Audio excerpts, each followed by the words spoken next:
ہمارے کسان کا نقصان ہو رہا ہے، چلو چل کر کچھ ایسا کریں کہ ہمارے کسان کا نقصان نہ ہو۔ تو جو میٹنگ ہوئی تو میٹنگ میں ہر اس نے کہا، مرغی نے کہا بھائی ہم سے کیا مطلب ہے، کسان کا مال جا رہا ہے جائے، ہم کو تو کھانا مل رہا ہے نا۔ بکری نے کہا بھائی ہم سے کیا مطلب، کسان کا نقصان ہو رہا ہے، ہم کو تو کھانا مل رہا ہے نا۔ گائے نے کہا ہم سے کیا مطلب، کسان کا نقصان ہو رہا ہے، ہم کو تو کھانا مل رہا ہے نا۔ سب نے اپنے اپنے دامن کو بچا لیا کہ ہم سے کیا مطلب۔ ایک دن کسان کی بیوی نے یہ سوچا کہ ہم چوہے کو پکڑے، اور ایک چوہا دان لے کر اس نے گڈاؤن میں جا کر رکھ دیا کہ ہم چوہے کو پکڑ کر باہر پھینک دیں گے، اور رکھ کر چلی آئی۔ صبح کی نماز فجر کے بعد وہ چوہے دان کے قریب گئی کہ چوہے دان میں چوہا آ گیا ہوگا، گئی تو کیا دیکھا ایک کالی سی کوئی چیز اس میں ہے۔ اس نے جیسی چوہے دان میں ہاتھ لگایا، اس میں چوہا نہیں بلکہ سانپ تھا۔ سانپ نے کسان کی بیوی کو ڈس لیا اور زہر کی سبب وہ مر گئی۔ اب جب مر گئی، مرنے کے بعد اس کے تیجے کی بات آئی کہ تیجا ہوگا، فاتحہ ہوگا، گھر والے جمع ہیں، فاتحہ خوانی ہوگی، کیا کیا جائے، اس میں تو کچھ پکنا چاہیے، قورمہ کچھ بننا چاہیے۔ کہا ایسا کرو، کسان نے کہا گھر کے اندر مرغی ہے، مرغی کو لا کر ذبح کر دو، فاتحہ دلوا دو۔ فاتحہ ہو گئی۔ کچھ دن کے بعد دوسرا ایک فاتحہ آیا، گاؤں والے جمع ہو گئے، تو کیا کرنا ہے، فاتحہ ہوگی کہ گھر کے اندر بکری ہے، بکری کو ذبح کر دو۔ بکری ذبح کر دی گئی۔ یہ وقت بھی آیا کہ اس کا 40واں آ گیا، تمام گاؤں والے تمام رشتے دار جمع ہو گئے، تو کیا کرنا ہے، اتنے لوگ مہمان ہیں، کیا کیا جائے۔ کیا ایسا کرو، گائے گھر پر ہے، گائے کو ذبح کرو اور 40ویں کھانا کر دو۔ کیا ہوا، کل اگر تمام لوگوں نے کہہ دیا ہوتا کہ ہاں کوئی رائے حل نکالا جائے تو ایسی نوبت نہیں آتی۔ کل سب نے کہا ہم سے کیا مطلب، نہ بول ہم سے کیا مطلب۔ وجہ کیا ہوئی کہ کسان کی بیوی مر گئی، اور جب مری تو مرغی بھی کٹی، بکری بھی کٹی، گائے بھی کٹی۔ یاد رکھو مسلمانوں، آج تو تم یہ کہہ رہے ہو حیدرآباد میں ہوا ہم سے کیا مطلب، دلی میں ہوا ہم سے کیا مطلب، بڑا جگہ ہوا ہم سے کیا مطلب، شیعہ کے ساتھ ہوا ہم سے کیا مطلب، حنفی کے ساتھ ہوا ہم سے کیا مطلب، دیوبندی کے ساتھ ہوا ہم سے کیا مطلب۔ یاد رکھو کسی کے پیشانی پہ نہیں لکھا ہوا کون دیوبندی، کون شیعہ، کون سنی، کون حنفی۔ جب کٹنے کی بات آئے گی سب کے سب کٹیں گے۔ اس وقت نہ کہنا کہ ہم سے کیا مطلب، ہم سے کیا مطلب۔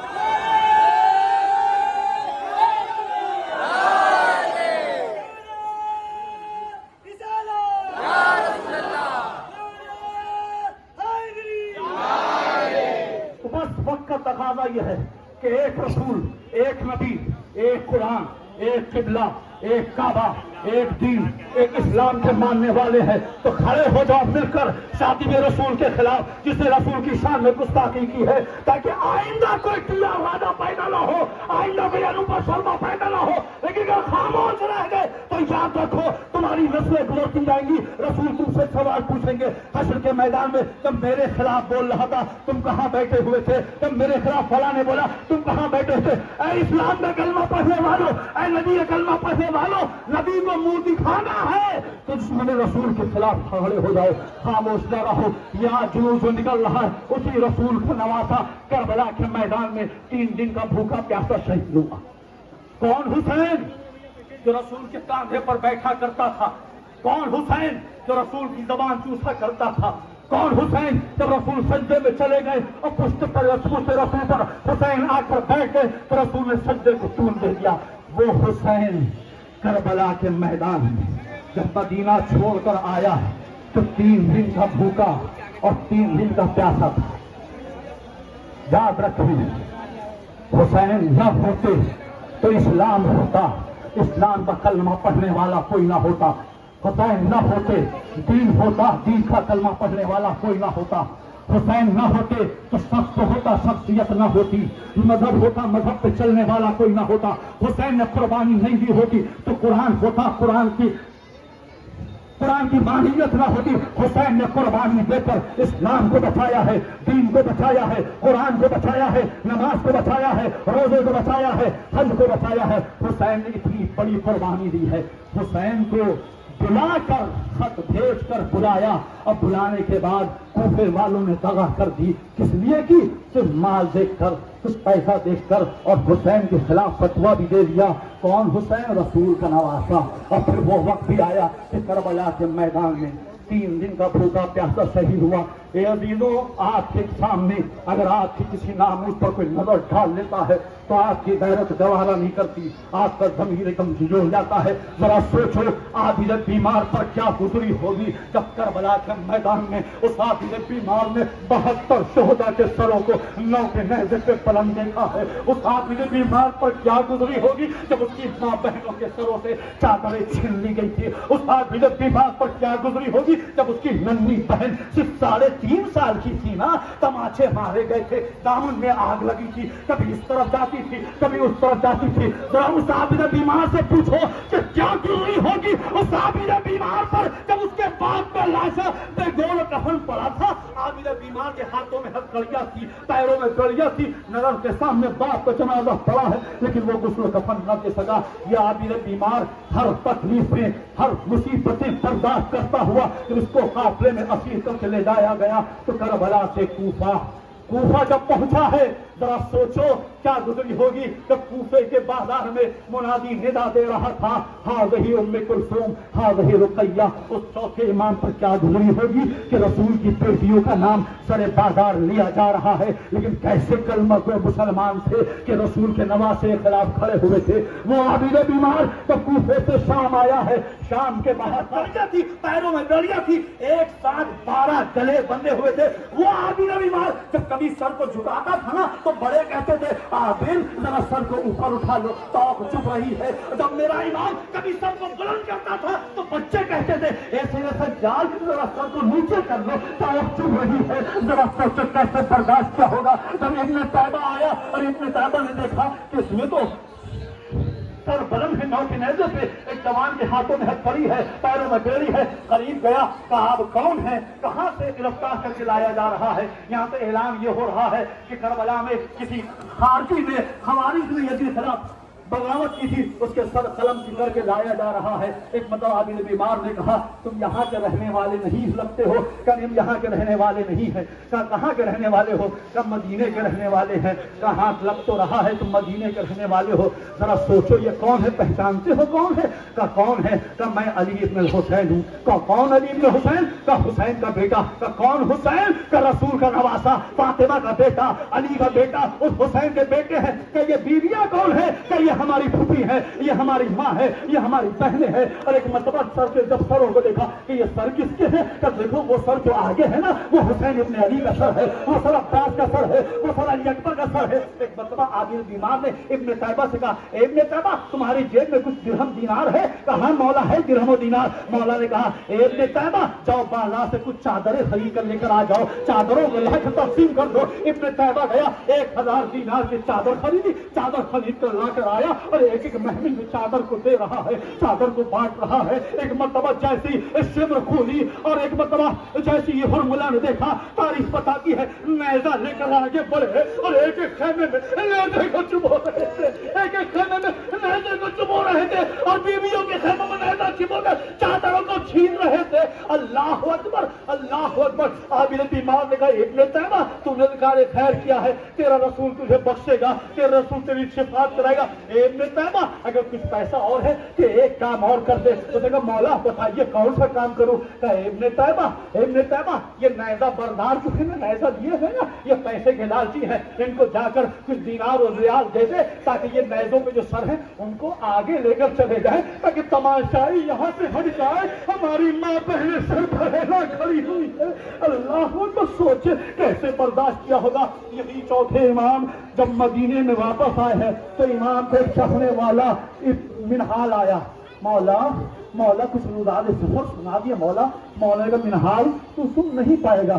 جب اس نے بہت زیادہ اصرار کیا تو امام نے ایک سوال پوچھا، منحال یہ بتا کیا ہرملا گرفتار ہوا؟ منحال نے کہا مولا کربلا میں بہت قاتل تھے، آپ نے کسی قاتل کا نام نہیں لیا، منحال کا نام کیوں لے رہے ہیں؟ مولا نے فرمایا اے منحال میں ہرملا کا نام اس لیے لے رہا ہوں، کربلا کے میدان میں غشی کے عالم میں تھا، میں نے نہیں دیکھا کہ میرا بھیا علی اکبر کیسے شہید ہوا، میں نے نہیں دیکھا میرا چچا عباس کیسے شہید ہوا، میں نے نہیں دیکھا میرا قاسم کیسے شہید ہوا، لیکن اے منحال کربلا کے میدان میں ایک شہید ایسا جس کو 2 بار شہید کیا گیا، کہ مولا کون؟ چوتھے امام عابد اقبال نے کہا اے منہال میرا ننھا بھیا 6 مہینے کا علی اصغر ایک برس عاشور میرے بابا کی آغوش میں جب حرملہ کی 3 بجی اے منہال ارے شام غریب آتے وقت ارے ایک بار حرملہ نیزہ لے کر آیا، نیزہ زمین پر چبویا، ارے جیسی نیزہ نکلا ننھا ساجد نیزے کے ساتھ میری ماں و باپ دیکھ رہی تھی، میرے بھیا کا سر تن سے جدا کیا۔ اللہ وہ چوتھا امام جو 40 سال تک رویا ہے، 40 سال۔ یہ ابھی تو روایت بتاتی ہے نا، بس آخری چند جملے روایت بتاتی ہے جب ہمارا امام مدینے میں باہر نکلتا تھا نا تو جو گوشت کی دکان، کسائی کی دکان ہوتی ہے نا، کسائی اپنے گوشت پر پردہ ڈال دیتے، پردہ ڈال دیتے تھے۔ جب کوئی کسٹمر گاہک ان سے پوچھتا تھا کہ پردہ کیوں ڈال دیا، گوشت کیوں پر پردہ کیوں ڈال دیا، تو دکاندار کہتا دیکھو وہ دیکھو سید سجاد آ رہے ہیں، آج یہ بیمار آ رہے ہیں، تو وہ اگر آ رہے ہیں تو کیا ہے کہ نہیں، جب وہ قریب آتے ہیں اور گوشت کو دیکھتے ہیں تو رونے لگتے ہیں، برداشت نہیں ہوتا۔ وہ سب قریب گیا، چوتھے امام نے پوچھا اے میرے مولا ذرا یہ بتائیے آپ گوشت کو دیکھ کر کیوں رونے لگتے ہیں؟ مولا نے کہا میں نے کربلا کے میدان میں گوشت کے ٹکڑوں کو دیکھا ہے، میں نے کربلا کے میدان میں ابھی قاسم کے نام کو پامال دیکھا ہے، اس لیے جب دیکھتا ہوں ارے رونا آ جاتا۔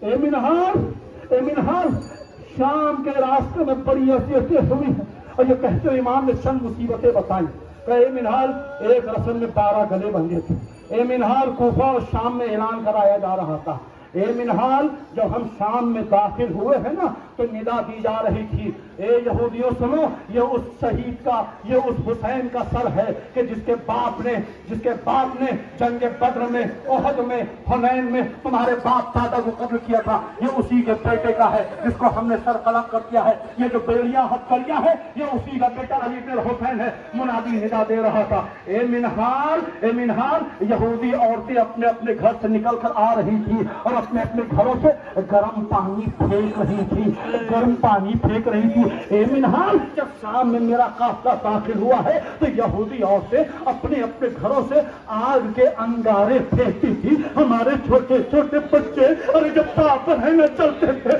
پیر چلنے لگے۔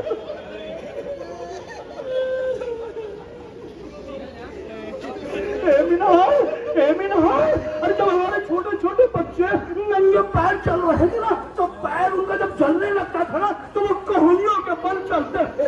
اے منہال یہودی عورتوں نے جب انگارے پھینکے میرے سر پہ عمامہ تھا، آگ سر پہ آئی، ہاتھ بندھے ہوئے تھے، میں آگ کو نیچے پھینک نہیں سکا، ارے عمامہ چل رہا تھا، میں ندا دے رہا تھا ارے کوئی کلمہ گو مسلمان آئے، ارے میرا سر چل رہا لیکن کوئی نہ، یہ کہہ کر امام نے ایک مرتبہ سر سے عمامہ اتارا، سر کو جھکایا، اب تو منہال نے دیکھا سر پہ چھالے پڑے ہوئے تھے کہ مولا یہ چھالے کیسے ہیں کہ اے منہال ارے شام کے راستہ بولو آخری جملہ، ہاں وہ وقت بھی آ گیا کہ ہشام ابن عبد الملک نے چوتھے امام زین العابدین کو زہر دیا، اور جب زہر نے اپنا اثر دکھایا، شہادت کا وقت قریب آیا تو چوتھے امام نے اپنے بیٹے محمد باقر کو بلایا کہ اے محمد باقر میرے قریب آ جاؤ۔ پانچواں امام محمد باقر قریب آیا کہ اے محمد باقر یہ بتاؤ کربلا کے میدان میں تمہاری عمر کتنی عمر تھی؟ تو امام نے کہا کربلا کے میدان میں بابا کربلا کے میدان میں میری عمر 3.5-4 سال کی تھی۔ اے محمد باقر تم نے کربلا کے میدان میں کیا دیکھا؟ ایک بتا محمد باقر کہے بابا میں نے کربلا کے میدان میں دیکھا کہ میرا دادا میرے چچا علی اکبر کا لاشا لے کر آیا، جیسی کہا امام رونے لگے، امام رونے لگے۔ محمد باقر نے کہا اے بابا میں نے کربلا کے میدان میں دیکھا کہ میرا بابا میرے چچا قاسم کے لاشوں کے ٹکڑوں کو لے کر آیا۔ امام مصائب پڑھتے جا رہے ہیں اور چوتھا امام گریہ کرتے جا رہا ہے، روتا جا رہا ہے۔ ایک مرتبہ امام نے کہا محمد باقر کربلا کے میدان میں تم نے اور کیا دیکھا؟ ایک مرتبہ کہا بابا ایک وقت ایسا بھی آیا کہ میں نے دیکھا کہ میرے دادا حسین کا سر نو کے نیزے پہ بلند تھا۔ امام رو رہے ہیں کہ محمد باقر اور کیا دیکھا؟ ارے امام مصائب پڑھتا جا رہا ہے، چوتھا امام گریہ کرتا ہے۔ ایک مرتبہ پانچویں اے بابا ارے میں نے کربلا کے میدان میں دیکھا، ارے شمر نیزہ لے کر ارے میری دادی ارے جناب زینب پر چبا رہا تھا، امام نے گریہ کیا اور وہ وقت بھی آیا امام کی روح پرواز ہوئی اور امام کو غسل و کفن پانچویں امام نے لیا۔ یہ اسی امام کا تابوت ہے۔ اے میرے عزیزو، تابوت کو کاندھا دینا یہ آٹھویں بیمار کا تابوت ہے۔ اے عزیز، اس تابوت کو کاندھا دے جس نے کوفہ اور شام کے راستہ اور تابر ہے نہ گزارا ہے۔ انا للہ و انا الیہ راجعون۔